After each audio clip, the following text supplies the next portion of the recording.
महादेव हर हर महादेव। श्री शिवाय नमस्तुभ्यम हर हर महादेव। हर हर महादेव घर घर महादेव। हर हर महादेव घर घर महादेव। हर हर महादेव घर घर महादेव। श्री शिवाय नमस्तुभ्यम। भोला सब दुख काटो हमारा, हे शंभो सब दुख काटो हमारा।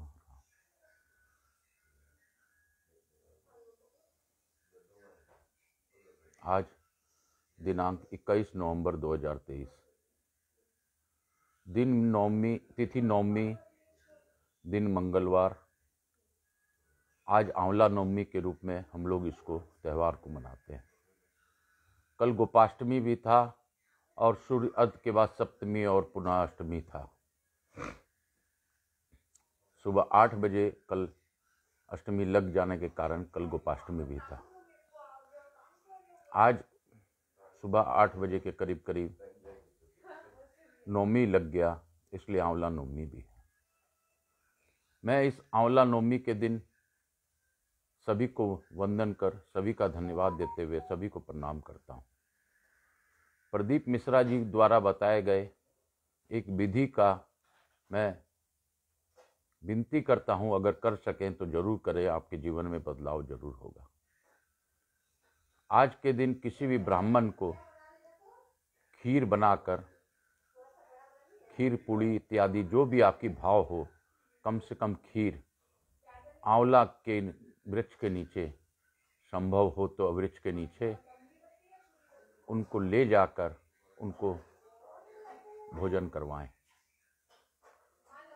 और लक्ष्मी जी के निमित्त एक दिया वहाँ पर ज्वलित कर भोजन करवाएं। इसका लाभ आपको अवश्य मिलेगा, लक्ष्मी जी की विशेष कृपा आपको प्राप्त होगी। प्रदीप मिश्रा जी ने कहा है, ये उपायों में से एक उपाय यह भी है, आप करके देखिए, इससे लाभ अवश्य मिलेगा। हर हर महादेव। मैं आकाश कुमार राजगढ़िया, बंसल गोत्रोत्पन्नोहम, उमाशंकर नारायणी देवी राजगढ़िया का पुत्र, सांवरिया बाबा का शिष्य, हमारी कुल देवी के सरस्वती माता की आज्ञा लेकर, गुरु आज्ञा लेकर मैं इस कथा को आगे की ओर ले जाऊंगा। यहाँ के स्थान देवता, वास्तु देवता, ग्राम देवता, क्षेत्रपाल देवता गणपति गणेश जी को, प्रथम पूज्य देव को निमंत्रण देते हुए अनुरोध करता हूँ कि आप प्रथम पूज्य का भाव पूर्वक हमारा प्रथम पूजा स्वीकार करें और 10 दिशाओं को मुक्त करें, ताकि सभी आवाहित देवी देवता यहाँ पधार कर, समस्त देवी देवता यहाँ आकर इस कथा में हमें आशीर्वाद प्रदान करें। मैं हनुमान जी से भी अनुरोध करूँगा कि वो आकर निर्विघ्न रूप से इस कथा को आगे की ओर ले जाने में हमारी सहायता करें। मैं महादेव और मैया पार्वती से भी अनुरोध करता हूँ, जिस प्रकार उन्होंने गौर बिंदोरा बनकर इस कथा को श्रवण कर रहे हैं, वह करते रहें, अपना आशीर्वाद हमें बनाते रहें, देते रहें। मैं अपने भोले बाबा महादेव शंभो से अनुरोध करता हूँ कि आप हमें से जो कथा आप कराना चाहते हैं वो मुझसे करा लें, जिस प्रकार आप सुनना चाहते हैं वो सुन लें, जिस प्रकार आप तम्बरुका जी के मुँह से सुने थे उस प्रकार इस कथा का आप श्रवण करवा लें। मैं सच में अबोध बालक हूँ, मैं तो एक निमित्त हूँ, मुझे सच में कुछ नहीं पता। हे महादेव, आपकी कथा में इतने गुण हैं, इतने गुण हैं कि इसको समझना और इस कथा को जानना या आपको समझना पुनः पुनः पुनः जन्म लेने पर भी संभव नहीं। लेकिन महादेव, यह भी सत्य है कि आपके नाम का स्मरण तभी लोग कर पाते हैं जब आपकी कृपा उन पर होती है। तो महादेव, मैं आपको धन्यवाद देते हुए, आपका आशीर्वाद प्राप्त करते हुए आज की कथा प्रारंभ करता हूँ। हर हर महादेव। श्री शिवाय नमस्तुभ्यम। हर हर महादेव।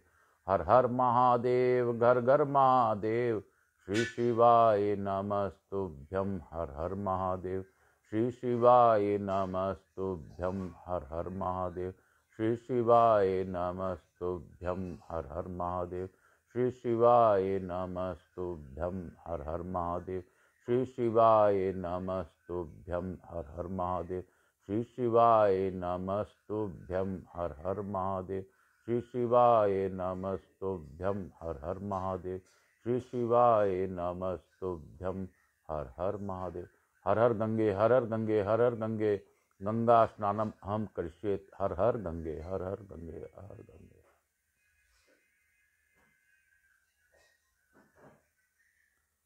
मैं पुनः अपने पितरों को भी नमन करते हुए उनसे प्रार्थना करता हूँ कि आप अपनी अखंड कृपा मेरे परिवार पर, मुझ पर बनाए रखें। आपके ही कृपा से मेरा सभी कुछ भाव है। माते पितेश्वरी, आप जो भी हमारे पितृदेव हैं, सभी पितरों को मेरा नमन। हर हर महादेव। मैं अपने नाना पक्ष के सभी पितरों को भी नमन करते हुए उनसे भी अनुरोध करता हूँ कि अगर आपकी कोई इच्छा हो तो महादेव आपका इस इच्छा को जरूर पूर्ण करें और आगे की गति आपको प्रदान करें। हर हर महादेव। हर हर महादेव।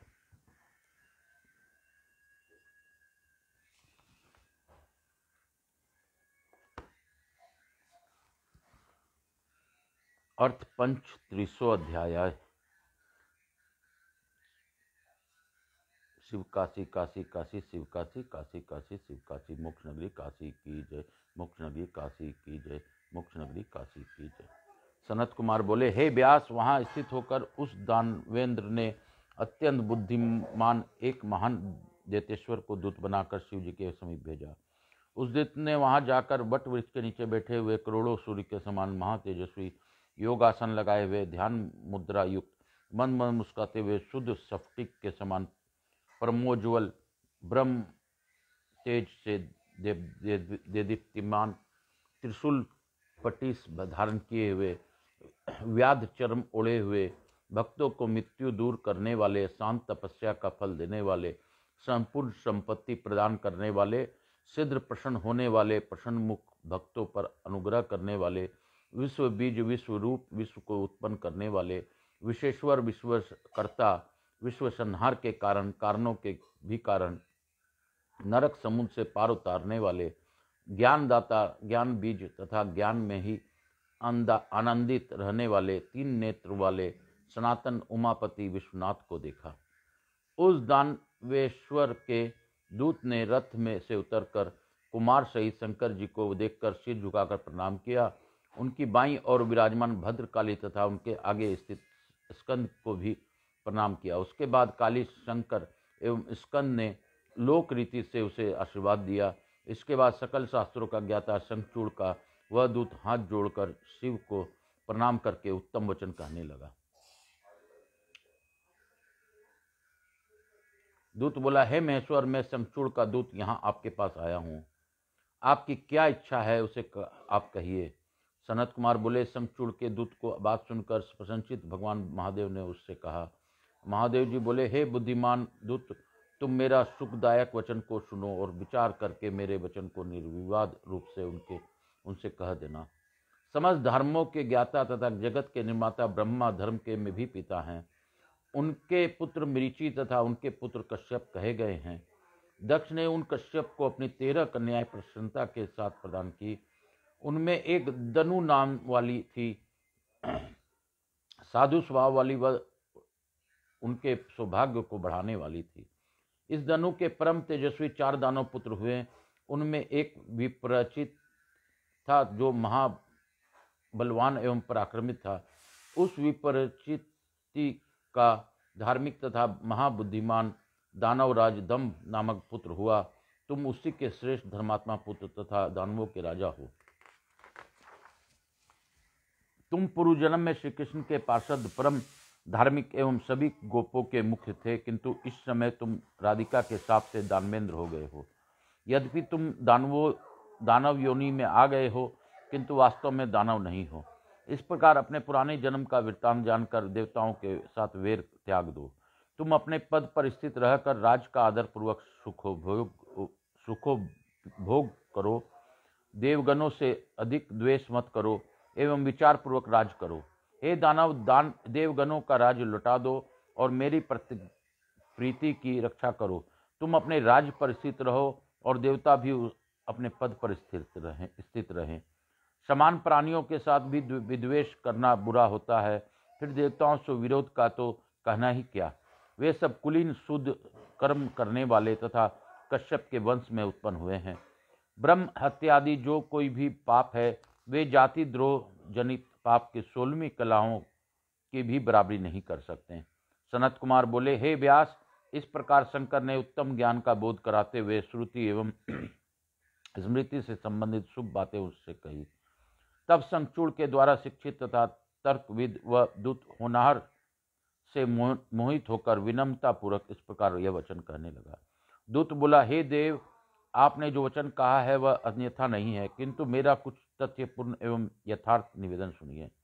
आपने अभी जो कहा कि जाति द्रोह महापाप है, हे इस क्या यह असुरों के लिए ही है, देवों के लिए नहीं? हे प्रभु, इसे बताइए। यदि यह सब के लिए है तो मैं विचार कर आपसे कुछ कह रहा हूँ, आप ही इसका निर्णय कीजिए और मेरा संदेह दूर कीजिए। हे महेश्वर, चक्रधारी विष्णु ने प्रलय के समय समुद्र में दैत्य श्रेष्ठ मधु एवं केटभ का सिरछेद क्यों किया?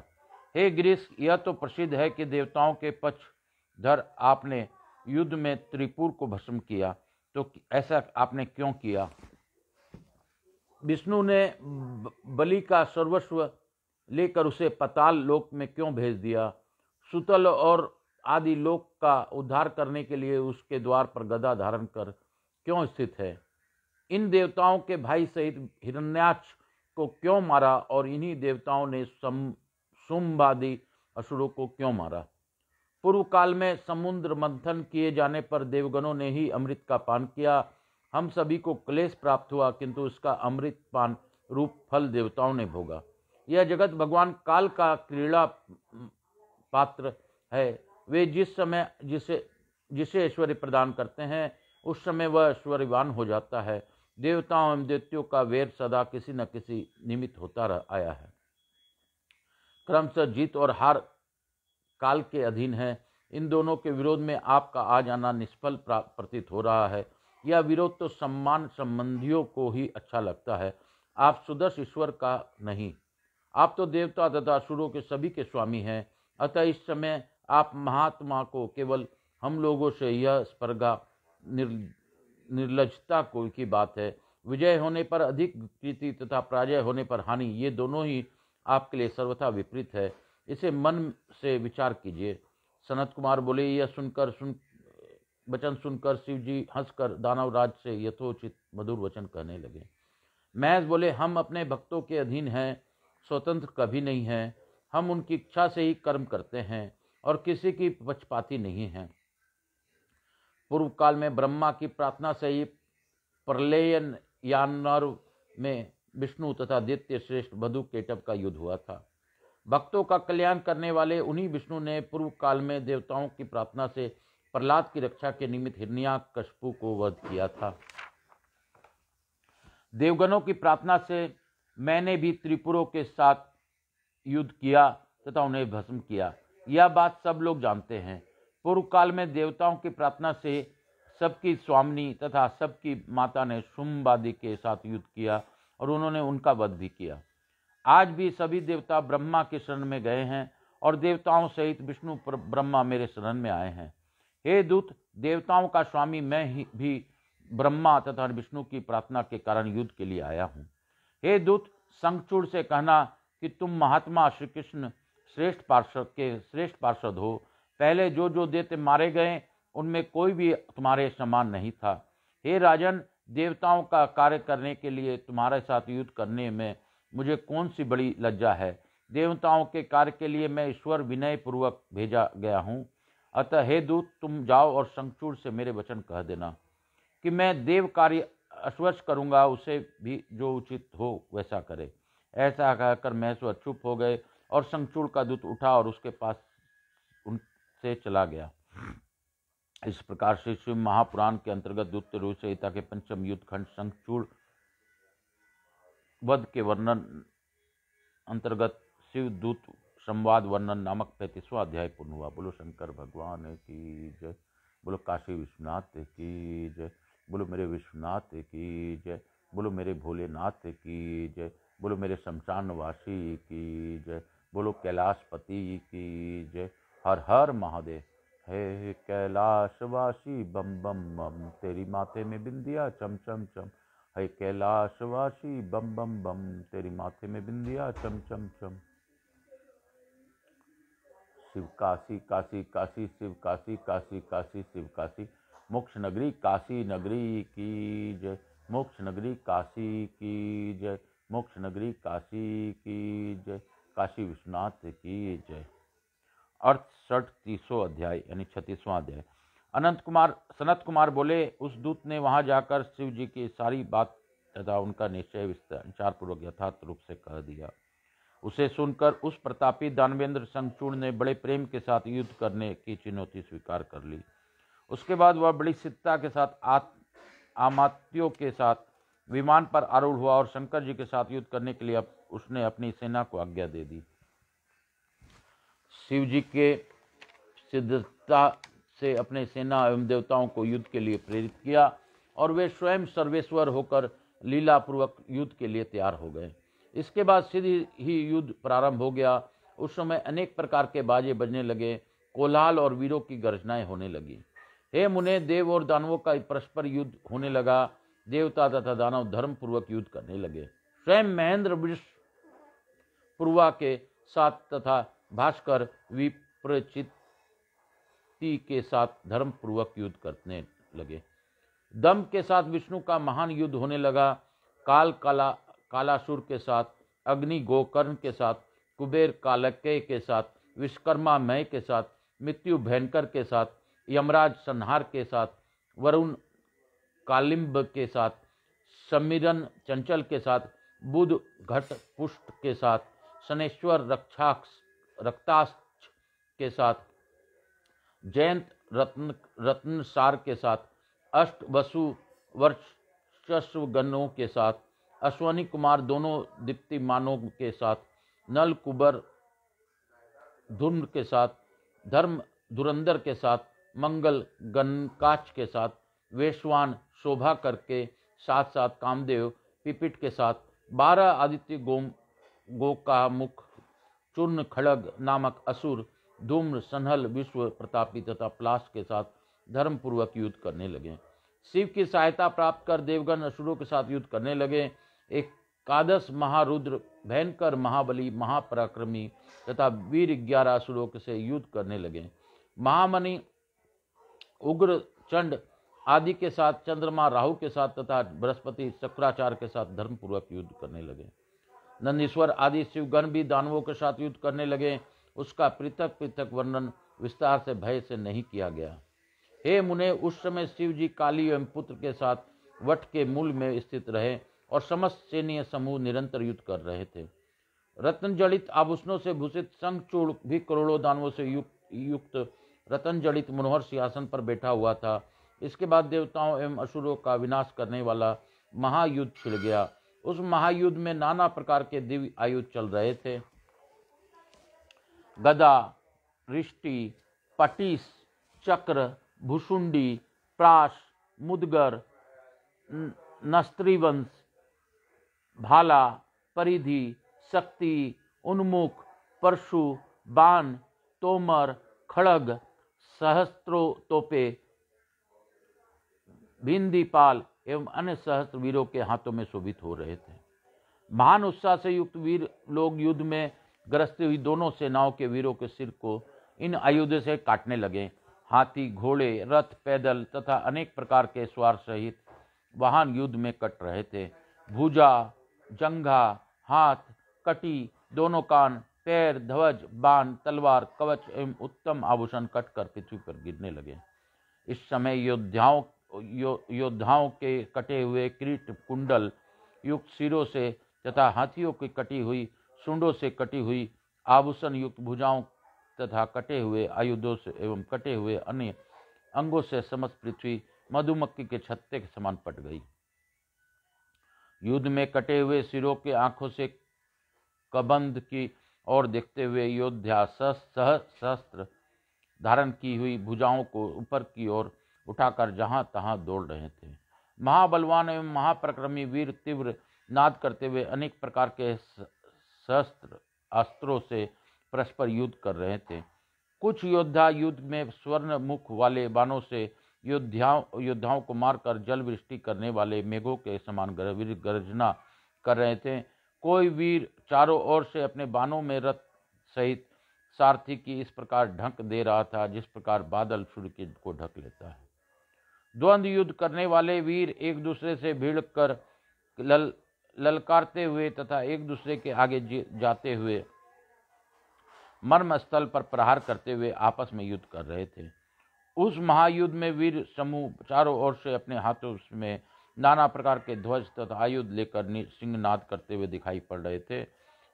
उस युद्ध में महावीर महान शब्द करने वाले अपने शंखों के पृथक पृथक बजा रहे थे और प्रसन्न होकर घोर नाद कर रहे थे। इस प्रकार दिक काल तक देवताओं तथा दानवों का विकट भयंकर तथा वीरों को हर्षित करने वाला महायुद्ध हुआ। परमात्मा महाशंकर प्रभु शंकर जी यह लीला है जिसने देवता मनुष्य एवं असुर सहित सभी को मोहित कर रखा है। इस प्रकार से श्री महापुराण के अंतर्गत दूत संहिता के पंचम युद्ध खंड में शंखचूड़ के अंतर्गत परस्पर युद्ध वर्णन नामक 36वां अध्याय पूर्ण हुआ। बोलो शंकर भगवान की जय, काशी विश्वनाथ की जय, बोलो मेरे भोलेनाथ की जय, बोलो मेरे जगन्नाथ की जय, बोलो मेरे द्वारकाधीश की जय, बोलो मेरे भोलेनाथ की जय। हे भोला सब दुख काटो हमारा, शिव शंकर जपू तेरी माला, बाबा भोला जपू तेरी माला, के भोला सब दुख काटो हमारा। काशी काशी शिव काशी हर हर महादेव। अर्थ 37वां अध्याय है। इस प्रकार 37वां अध्याय में प्रवेश करेंगे हम लोग।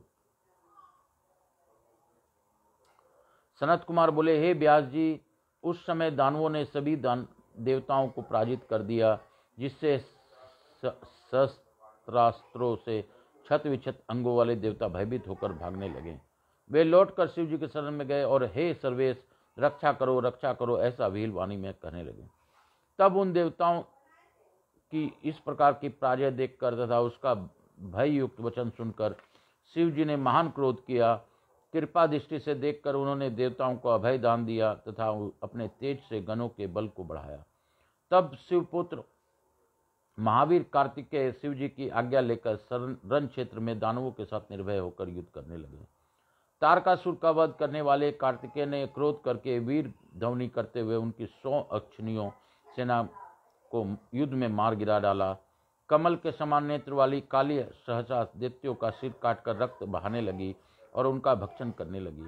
हे दानवों के रुधिर का चारों ओर से पान करने लगी और देवताओं तथा दानवों के लिए भयंकर विविध प्रकार के युद्ध करने लगी। उन्होंने रण की लीला पूर्वक 100 लाख हाथी एवं 100 लाख दानवों को एक हाथ से उठाकर मुख में डाल लिया। हजारों कमंद युद्ध भूमि में नृत्य करने लगे। उस समय महान कोलाहल होने लगा जो कायरों के लिए भयप्रद था। उसके बाद स्कंद कुपित हो पुनः बाणों की वर्षा करने लगे और उन्होंने क्षण भर में करोड़ों असुर सेनापतियों को मार गिरा दिया। जो शेष दानव मरने से बच गए थे वे सब स्कंद के बाणों से छत विछत तथा भयभीत होकर भागने लगे। तब वृष, परवा, विपरचित, दंड, विकपन ये सब बारी बारी से स्कंद के साथ युद्ध करने लगे। महामारी भी युद्ध करने लगी और युद्ध से नहीं हटी। उधर स्कंद भी की शक्ति से पीड़ित हुए असुरगण छत विछत होने लगे। हे मुने, उस समय स्कंद एवं महामारी की विजय हुई। स्वर्ग में दुदुम्बियां बजने लगी और फूलों की वृष्टि होने लगी। तब कार्तिकेय के महाभयानक अद्भुत दानवों का क्षय करने वाले एवं कल्पांत दृश्य और महामारी के द्वारा दिए गए क्षयकारी उपद्रव को देखकर वह शंखचूड़ अत्यंत कुपित हुआ और स्वयं सहसा युद्ध के लिए तैयार हुआ। वह शंखचूड़ अनेक प्रकार के अस्त्रों शस्त्रों से युद्ध युक्त विविध रत्नों से जटित तथा सभी वीरों को अभय देने वाला विमान पर चढ़कर महावीरों के साथ रणभूमि में उपस्थित हो गया और कर्ण प्रयत्न धनुष की प्रत्यंचा खींचकर बाणों की वर्षा करने लगा। उसकी वह सुर सर्ववृष्टि भयानक थी तथा प्रतिकार के योग नहीं था। उसने से युद्ध स्थल में घंघोर अंधकार छा गया। सभी देवता तथा नंदीश्वर आदि जो धन अन्य थे वे महागण भागने लगे। उस युद्ध में एकमात्र कार्तिकेय ही डटे रहे। उस समय दानवराज ने पर्वतों, सर्पों, नागों एवं वृक्षों के भयंकर एवं दुर्निवार्य वर्षा की। इस वृष्टि से शिव पुत्र स्कंद उसी प्रकार आहत आछन्न हो गए जैसे घने कोहरे में आच्छादित सूर्य। हे मुनिश्रेष्ठ, उसने मय दानव के द्वारा सिखाई गई अपनी अनेक प्रकार की माया फैलाई, किंतु कोई भी देवता तथा गण उसे नहीं जान सके। उसी समय महामायावी एवं महाबली शंखचूड़ ने अपने एक ही दिव्य बाण से उनके धनुष को काट दिया। उसने उनके दिव्य रथ एवं रथ के रक्षकों को नष्ट कर दिया तथा दिव्यास्त्र से उनके मयूर को जर्जर कर दिया। उसने उनके वक्ष स्थल पर सूर्य के समान दीप्तिमान एवं आघात करने वाली अपनी शक्ति चलाई। तब उसके प्रहार से कार्तिकेय सहसा मूर्छित हो गए। पुनः क्षण मात्र में चेतना प्राप्त कर सूरवीरों को नष्ट करने वाले कार्तिकेय अपने महारत्न जटित वाहन पर सवार हो गए। वे कार्तिकेय पार्वती सहित शिव के चरणों का स्मरण कर अस्त्र शस्त्र लेकर घनघोर संग्राम करने लगे। उन शिवपुत्र ने क्रोधपूर्वक अपने दिव्य यास से उसके समस्त सर्पों, पर्वतों, वृक्षों एवं शासनों को न काट दिया। उन्होंने प्राजन्य बाण के द्वारा लीला से ही शंखचूड़ के अग्नेयास्त्र को शांत कर दिया और उसका रथ तथा धनुष भी काट डाला। वे उसके कवच समस्त वाहन, उज्ज्वल किरीट एवं मुकुट को नष्ट कर वीर ध्वनि करके ने लगे तथा बारंबार गरजने लगे। उसके बाद उन्हें दानवेंद्र की छाती पर सूर्य के समान दीप्तिमान शक्ति से प्रहार किया। उस अत्यंत तीव्र प्रहार से वह मूर्छित हो गया। वह महाबली थोड़ी देर में शक्ति से पीड़ा से दूर कर चेतना प्राप्त करके उठ गया तथा सिंह के समान गर्जना करने लगा। उस महाबली ने कार्तिकेय पर अपनी शक्ति से प्रहार किया। तब कार्तिकेय विधाता के द्वारा दी गई शक्ति को अमोघ सिद्ध करने के लिए पृथ्वी तल पर गिर पड़े। तब काली उन्हें अपने गोद में उठाकर शिव जी के पास ले गई। शिव जी ने अपने लीला से ज्ञान के द्वारा उन्हें जीवित कर दिया और उन्हें अनंत बल प्रदान किया। तब वे महाप्रतापी शिवपुत्र उठ बैठे तथा पुनः युद्ध में जाने का विचार करने लगे। इसी बीच महाबली तथा पराक्रमी वीरभद्र बलशाली शंखचूड़ के साथ रण क्षेत्र में युद्ध करने लगे। उस दानव से ने समर्श में जिन जिन अस्त्रों को चलाया उन अस्त्रों को उन वीरभद्र ने लीलापूर्वक अपने बाणों से नष्ट कर दिया। तब उस दानवेंद्र ने सैकड़ों दिव्य अस्त्र छोड़े, किंतु प्रतापी वीरभद्र ने अपने बाणों से उसका छेदन कर दिया। तब प्रतापी शंखचूड़ अत्यंत कुपित हुआ। उसने अपने शक्ति के द्वारा उनकी छाती पर प्रहार किया, जिससे वे कांप उठे और पृथ्वी पर गिर गए। इसके बाद गणों में प्रमुख गणेश्वर वीरभद्र क्षण मात्र में चेतना प्राप्त कर उठ बैठे और उन्होंने पुनः अपने धनुष ले लिया। इसी बीच काली कार्तिकेय की इच्छा से दानवों को भक्षण करने तथा गणों को रक्षा करने हेतु युद्ध भूमि में गई और वे नंदीश्वर आदि वीरगण सभी देवता, गंधर्व, यक्ष, राक्षस तथा नाग उनके पीछे पीछे चलने लगे। बाजे बजने लगे। सैकड़ों वीर मधु भांड लिए हुए थे। दोनों पक्षों के वीर युद्ध के लिए उद्यत थे। इस प्रकार श्री शिव महापुराण अंतर्गत द्वितीय संहिता के पंचम युद्ध खंड में शंखचूड़ वध के अंतर्गत सैन्य शंखचूड़ युद्ध वर्णन नामक 37वां अध्याय पूर्ण हुआ। बोलो शंकर भगवान की जय। बोलो काशी विश्वनाथ की जय। बोलो मेरे भोलेनाथ की जय। बोलो मेरे विश्वनाथ की जय। हे भोला सब दुख काटो हमारा, हे शंभो सब दुख काटो हमारा।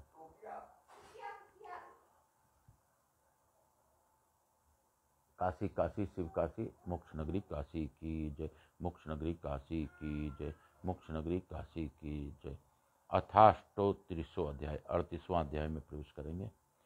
सनत कुमार बोले, हे व्यास, महादेवी ने युद्ध स्थल में पहुंचते ही सिंहनाद किया।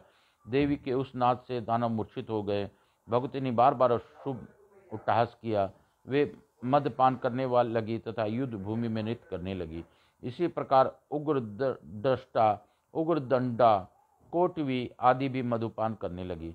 अन्य देवियां भी युद्ध क्षेत्र में मधुपान और नृत्य करने लगी।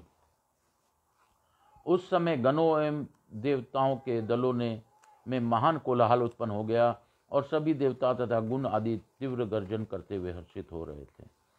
तब शंखचूड़ काली को देखकर सिद्ध संग्राम भूमि में आया। जो दानव भयभीत हो रहे थे उन्हें राजा ने अभयदान दिया। काली ने प्रलय अग्नि की शिखा के समान अग्नेय अस्त्र चलाया तथा शंखचूड़ ने उसे अपने वैष्णवास्त्र से शांत कर दिया। उन देवी ने शीघ्र ही उसके ऊपर नारायण अस्त्र का प्रयोग किया। वह अस्त्र दानव को प्रतिकूल देखकर जब बढ़ने लगा तब तो प्रलय अग्नि के शिखा के समान उस अस्त्र को अपनी ओर आता देखकर वह पृथ्वी पर दंड की भांति गिर पड़ा और गिरकर बारंबार उसे प्रणाम करने लगा। दानव को इस प्रकार विनम्र देखकर वह अस्त्र शांत हो गया। तब उन देवी ने मंत्र पूर्वक ब्रह्मास्त्र चलाया। जलते हुए उस ब्रह्मास्त्र को देखकर उस प्रणाम कर वह पृथ्वी पर खड़ा हो गया। दानवेंद्र ने इस प्रकार ब्रह्मास्त्र से भी अपनी रक्षा की। उसके बाद दानवेंद्र क्रोधित हो बड़ा वेग से धनुष चढ़ाकर देवी पर मंत्र पूर्वक दिव्यास्त्र छोड़ने लगा। देवी भी विशाल मुख फैलाकर संग्राम में समस्त अस्त्र खा गई और अट्टहास पूर्वक गरजने लगी, जिससे दानव भयभीत हो उठे। तब उस दानव ने 100 योजन विस्तार वाली अपनी शक्ति से काली पर प्रहार किया, किंतु उन देवी ने दिव्यास्त्रों से उस शक्ति के 100 टुकड़े कर दिए।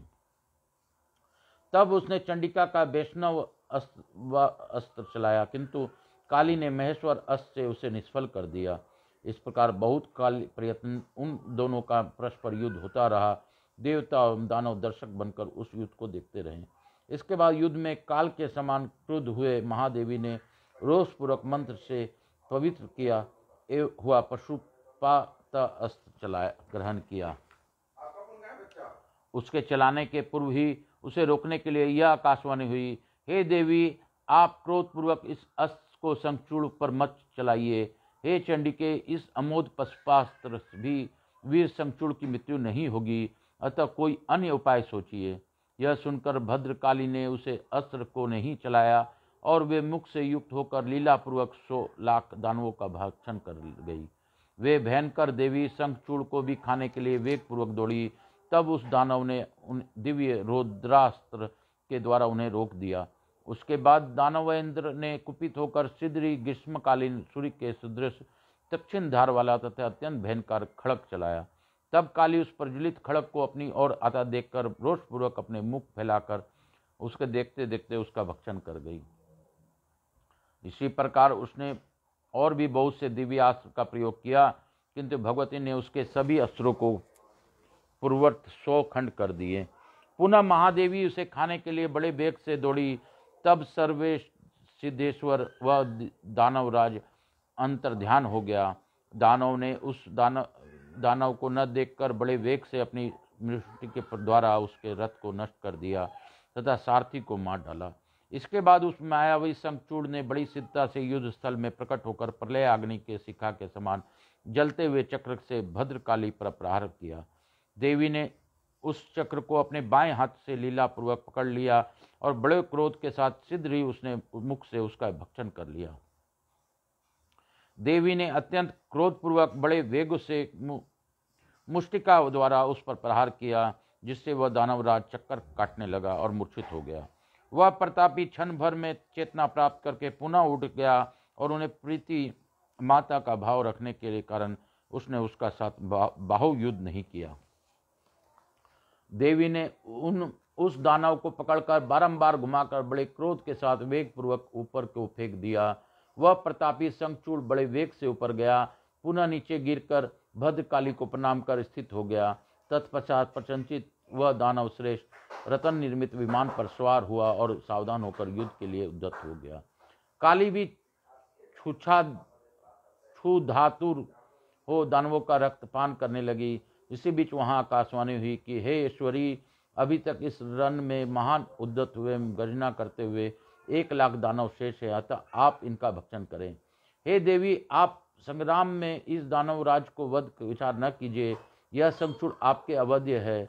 यह निश्चित ही आकाश मंडल से निकली हुई इस वाणी को सुनकर देवी भद्रकाली बहुत से दानवों का मांस एवं रुधिर खा पीकर शिव जी के पास आ गई और अधोपांत युद्ध के सारा वृत्तांत पूर्वा पर क्रम से उन्होंने उनसे निवेदित किया।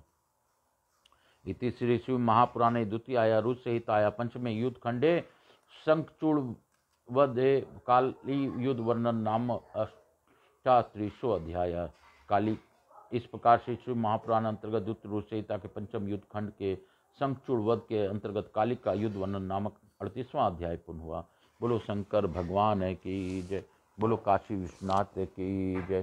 काशी काशी शिव काशी, काशी काशी शिव काशी। मोक्ष नगरी काशी की जय। मोक्ष नगरी काशी की जय। मोक्ष नगरी काशी की जय। मैं भोलेनाथ से आज्ञा लेते हुए अपने गुरु आचार्य संगीत कृष्ण जी महाराज सांवरिया बाबा से प्रार्थना पूर्वक आज्ञा लेते हुए इस कथा को यहीं पे विराम आज दूंगा। मेरे भोलेनाथ की ही दया है कि आज मैं जो कथा कर पाया वो उनके ही आशीर्वाद से हो पाया। आज आंवला नवमी है।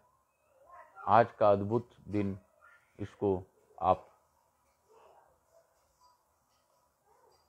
आप लोग इस दिन को व्यर्थ न होने दें। संभवतः किसी भी वृक्ष, आंवले के वृक्ष के नीचे अगर ब्राह्मण को कुछ खिला पाएं तो अवश्य खिलाइए। दीप प्रज्वलित कर, साक्षी रख कर, भगवान भोलेनाथ को ध्यान कर, माता लक्ष्मी को याद कर, ऐसा भाव दीजिए। लक्ष्मी स्तोत्र का भी पाठ संभव हो तो सुनिए। पानी बॉटल भी लेना पड़ेगा। ऐसा अद्भुत दिन, अद्भुत दिवस आज का है कि मैं आपको बता नहीं सकता। आज के दिन माता लक्ष्मी ने भी आज के इस निमित्त ही माता लक्ष्मी ने भोलेनाथ को भोजन कराया था।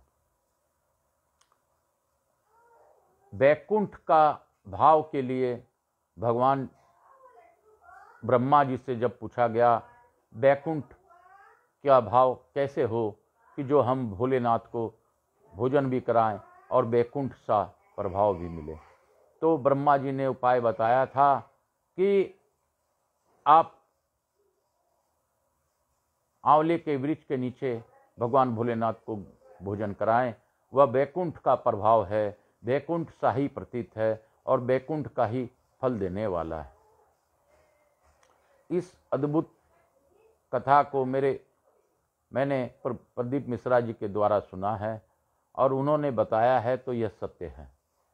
आप इसे करके देखिए, आपको आनंद और आपके घर में सुख, लक्ष्मी, वृद्धि प्राप्त होगी। हर हर महादेव।